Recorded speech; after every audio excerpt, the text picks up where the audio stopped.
This video is sponsored by War Thunder. When a fighter jet launches from an aircraft carrier, the reality inside the cockpit is probably not what you think, because the pilot is strictly prohibited from actually flying the airplane. According to the Navy flight manual, instead of gripping the control stick, the pilot must lock their right hand onto a canopy rail known as the towel rack. This is because the catapult stroke generates such bone-crushing G-forces that a pilot's arm would involuntarily jerk backward, which means if their hand were on the stick, it would accidentally pitch the nose up and stall the jet directly into the ocean. There is a reason they say the Navy air flight manuals are written by the test pilots and edited in blood. But these counterintuitive rules don't stop at takeoff. When an aircraft slams onto the deck and catches the arresting wire during recovery, the pilot's immediate reaction isn't to hit the brakes. They immediately jam the throttle to full thrust, because if that arresting wire snaps, just like you can see in this footage here, the jet needs enough power to fly right off the edge of the deck instead of skidding into the sea. But don't worry, in this specific example, everyone made it out alive. Without a doubt, the flight deck is one of the most dangerous work environments on the planet. But hey, don't worry, sailors get paid an extra $5 a day for that privilege.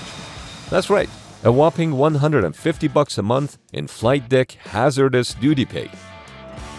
But to actually make it out of there alive, you need to know the basics. So we're going to break down exactly how this chaotic flat top operates, and more importantly, how to avoid getting yourself killed in the process. What's worse than getting hit by a train? Getting hit by an F-18 Super Hornet. In this clip right here, a sailor barely escapes with his life, only to get completely chewed out by the air boss. As it turns out, the sailor thought he'd been given the clear to cross signal, because that specific hand gesture was used on his previous ship, but not on this one. After this near miss, the Navy realized the fatal flaw and standardized these procedures across the entire fleet. Today, this is the exact signal that you absolutely must see from the arresting gear officer before stepping foot in the landing area. During recovery operations, sailors cross this area only with the arresting gear officer's explicit permission. And when you do get the nod, you have to cross aft of the number 1 wire, and you have to move fast. But where exactly is the number 1 wire? Before you go sprinting across the steel, it's probably a good time to break down the different zones of the flight deck. Starting at the very front, the bow of the carrier, you have 6 distinct areas: catapults 1 and 2, and rows 1 through 4. These rows are the parking zones located to the right of Cat 1 and to the left of Cat 2, where jets like the F-18 are staged during landing operations. The exact spot where the angled deck meets the bow is affectionately called the crotch. And directly across from that is an area known as the point. Just aft of the point sits 2 jet blast deflectors, JBD-1 and JBD-2 for the forward catapults. The bow area of the carrier is the most hectic area on the flight deck, because there are aircraft taxiing to the cats, the JBDs are moving up or down, and the Hornets are being catapulted off the flight deck. To survive this chaos, you need to watch for the alternating red and white stripes painted on the deck. These are the safe shot lines. You never ever cross a safe shot line when an aircraft is about to fire, because being struck by a launching jet is instantly fatal. During a catapult launch, every single sailor, with the strict exception of the shooter and the final checkers, must be safely behind that line. Notice how the shooter and the final checkers are all lunging. They're not striking a pose to be dramatic. It is strictly about physics. By dropping into that deep lunge, they drastically lower their center of gravity, so the staggering force of the jet blast doesn't blow them completely overboard. Just look at this clip here, where a sailor gets tossed over 30 feet down the deck after getting caught in the exhaust. But there is a second, even more terrifying reason to stay low. This ensures the wings of the launching jet don't literally decapitate you as the aircraft accelerates off the catapult.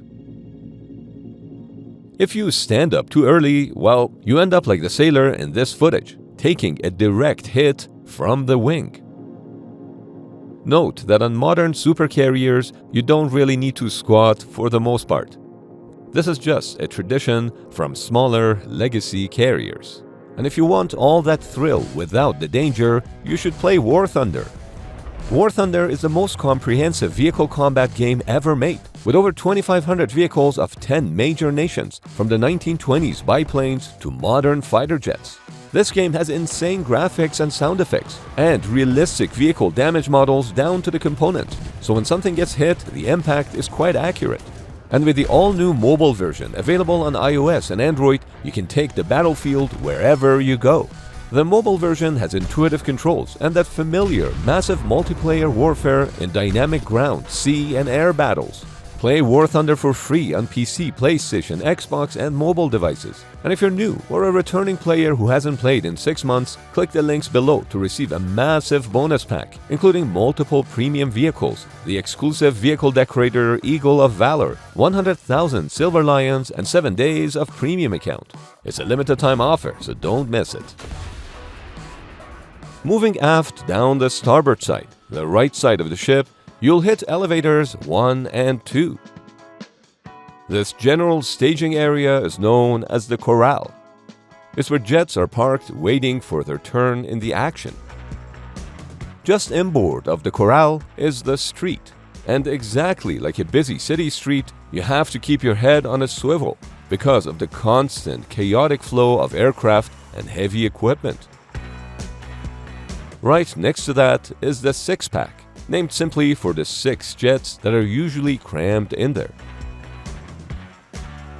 As you get closer to the towering superstructure known as the island, you'll find the Hummer and Yhello holes. This is the designated parking spot for the E-2 Hawkeyes, called Hummers, and the H-60 helicopters. Tucked behind the island is the bomb farm, where live ordnance is staged. A little further aft is the junkyard.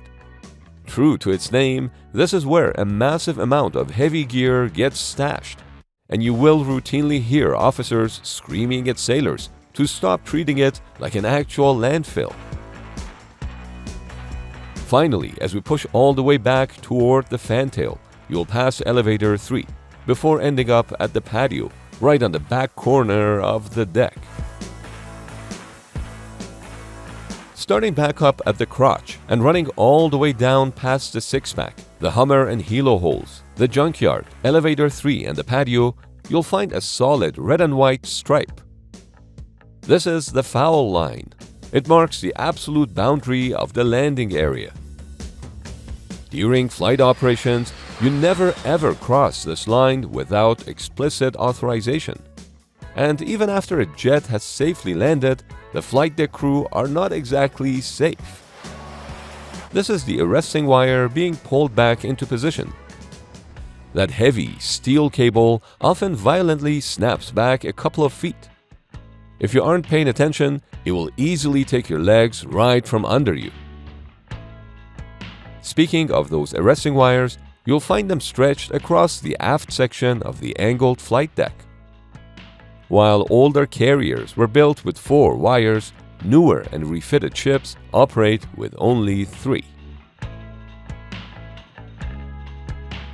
Over on the other side of the landing area, you'll find catapults 3 and 4, complete with their own safe shot lines and jet blast deflectors. And then there is the Finger.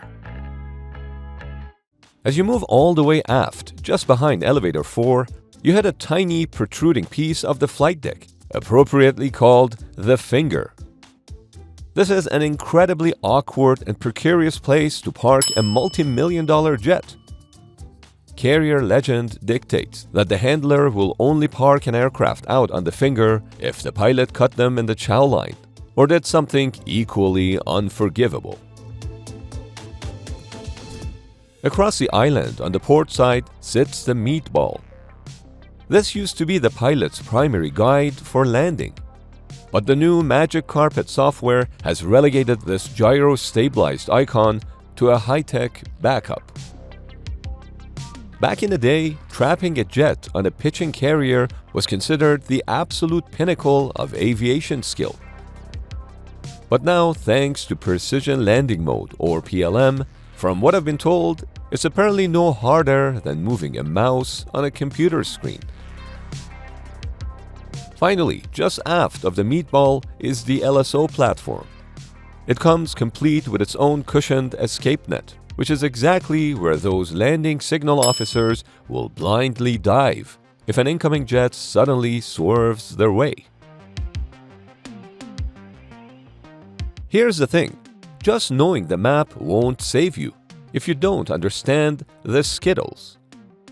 That's the rigid, color-coded caste system of jerseys designed to keep everyone from getting blended or roasted. You will spot 7 different jersey colors on the flat top, but that doesn't mean there are only 7 jobs. There are actually over 24 distinct roles out there. What's sad is that real Skittles don't come in brown, blue, or white. At the very top of the food chain, you have the air boss and his assistant, the mini boss, who orchestrate the chaos from high up inside the tower. But down on the flight deck, the yellow shirts are on top of the food chain. Arguably, the most powerful yellow shirt is the handler, who dictates the movement of every single aircraft using a tabletop scale model called the Ouija board. Working closely with them is the flight deck officer, or FDO, who's responsible for keeping the deck safe, the support equipment ready, and the personnel trained. When it's time to fly, the catapult officers, better known as shooters, take over. You can spot these yellow shirts by the 3 orange stripes on their helmets. They hold total authority over all launch operations. On the flip side is the arresting gear officer, known as the Hook, who manages the complex machinery and crews needed to safely catch returning jets. If things go sideways, aircraft crash and salvage officer, also known as the air bosun, steps in to lead the crash crew through firefighting and salvage operations. Finally, you have the plane directors. These are the yellow shirts physically out in the wind, using visual and hand signals to guide air crews through tight taxiing, elevator loading, and catapult hookups. Then there are the white shirts, who are essentially the only reason everyone else out there hasn't already died. 5 distinct groups wear white, starting with the safety officers. You can easily spot them by the green cross on their gear, and their sole focus is keeping the deck secure. Next is the air transport officer, or ATO, who orchestrates the chaotic loading and unloading of all passengers and cargo. Then there is the landing signal officers, or LSOs. These are the pilots talking the jets down to the deck. They take direct control of an incoming aircraft for the final 15 to 18 seconds of its approach. If a jet is dangerously off course, the LSO is the one who initiates the wave-off for a go-around. But before those jets even launch, they have to get past the squadron troubleshooters. Standing out in black and white checkerboard vests, they handle the final critical safety inspections right on the catapult. And finally, you have the medical personnel. Marked by a red cross, they stand by out in the elements, ready to provide immediate trauma care the second things go wrong. At the entry level, you have the blue shirts. They handle the most labor-intensive jobs on the flight deck, which usually means lugging around heavy chains and wheel chocks to physically secure the aircraft. They also drive the tow tractors and operate the support gear needed to start the jets. But there is one major exception to the junior role: the Tractor King. This is a senior, authoritative role, responsible for dispatching those tractors and supervising every piece of ground support equipment on the flat top. You can spot the King instantly. To stand out in chaos, they actually mix colors, wearing a yellow jersey paired with a blue vest and a blue helmet. If you see a red shirt sprinting toward something, you should sprint the other way. And if you see them sprinting away from something, you should definitely sprint the other way. 5 different groups of people wear red jerseys on the flight deck. First is crash and salvage. They are the flight deck fire department, operating all the mobile rescue gear to put out fires and pull sailors to safety. Next are the ordnance officers, who oversee the movement and handling of everything that goes boom: bombs, missiles, you name it. Working directly under them are the ordnance handlers, known as BB stackers, who do the heavy lifting to physically load and unload those weapon systems onto the jets. Right before takeoff or after landing, the CAG arm and de-arm teams step in. They're assigned to the carrier air wing to physically arm the live weapons before a launch and make him safe when they return. But if a weapon is defective or unstable, they call in explosive ordnance disposal.